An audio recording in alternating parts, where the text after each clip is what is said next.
இவன் தான் நம்ம படத்தோட ஹீரோ. குடும்பமே ரொம்பவே கஷ்டப்படுற சூழ்நிலையில இருக்காங்க. அவங்க அம்மா கொஞ்சம் காசை குடுத்து, "இன்னைக்கு உன் பொண்ணோட பிறந்த நாள் அது தெரியுமா?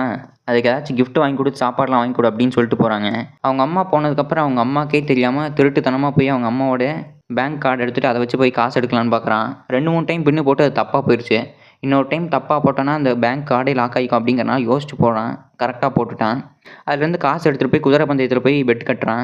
அதில் ஃபஸ்ட் டைம் தோற்று போயிட்டான். கரெக்டாக அந்த டைம் பெட் கட்டணும் அப்படின்னு சொல்லிட்டு யோசிச்சு கரெக்டாக ஒன்று பண்ணுறான். அதுக்கு தகுந்த மாதிரியே ஜெயிச்சிட்டான். ஜெயிச்சுட்டு ஒரு 35 லட்சத்துக்கிட்ட சம்பாதிச்சிட்டு வரான். அந்த காசு கொடுக்குற அந்த கேஷியரை காட்டியே வந்து இந்தாங்கக்கா அப்படின்னு சொல்லிட்டு கொஞ்சம் கொடுத்துட்டு வரான். வெளியில் வந்தவொடனே ஒரு 2, 3 நாள் இவனை தேடி வராங்க. அவனுக்கு யாருன்னு பார்த்தா இவனுக்கு கடன் கொடுத்தவங்க. வரும்போது ஒரு பொண்ணை இடிச்சிட்டு வரான். வந்ததுக்கப்புறம் அந்த ஆளுங்களாம் இவனை பிடிச்சி, "என்கிட்ட வாங்கின காசுங்கடா" அப்படின்னு கேட்க, அவன் பாக்கெட்லேருந்து கொஞ்சம் காசு எடுத்து கொடுக்கலான்னு பார்க்க, அந்த பொண்ணு மேலே இடிச்சான்ல அந்த பொண்ணு திருடிட்டு ஓடிட்டா.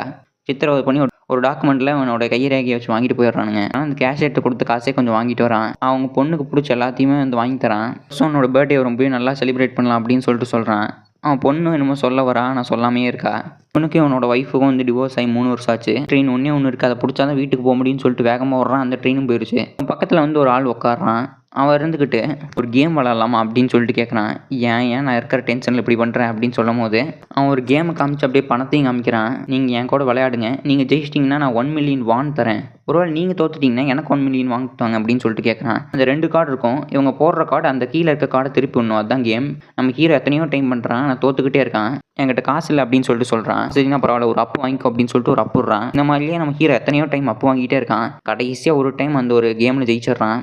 ஜெயிச்ச உடனே அந்த ஆள் இருந்துக்கிட்டு, "இந்தா உனக்கு தேவையான காசு" அப்படின்னு சொல்லிட்டு கொடுத்துட்றான். அப்புறம் நம்ம ஹீரோக்கு இன்னொரு ஆஃபர் கொடுக்குறான். "இந்த மாதிரி இன்னும் நிறையா கேம் இருக்குது, அது மூலியமாக நீங்கள் இன்னும் நிறைய சம்பாதிக்கலாம் வாங்க" அப்படின்னு சொல்லிட்டு ஒரு கார்டு கொடுத்துட்டு போகிறான். நம்ம ஹீரோக்கு காசு கிடைச்ச சந்தோஷத்தில் ரொம்பவே ஜாலியாக இருக்கான், சந்தோஷமாக இருக்கான். அவங்க அம்மாட்ட கொடுக்கும்போது ஏதாச்சும் திருட்டுத்தனம் பண்ணியாடா அப்படின்னு சொல்லிட்டு கேட்குறாங்க. அப்படிலாம் எதுவும் பண்ணல, நான் என் உடம்பாலையும் கையாலையும் முகத்தாலையும் உழைச்சி சம்பாதிச்சேன் அப்படின்னு சொல்லிட்டு பெருமையாக சொல்கிறான்.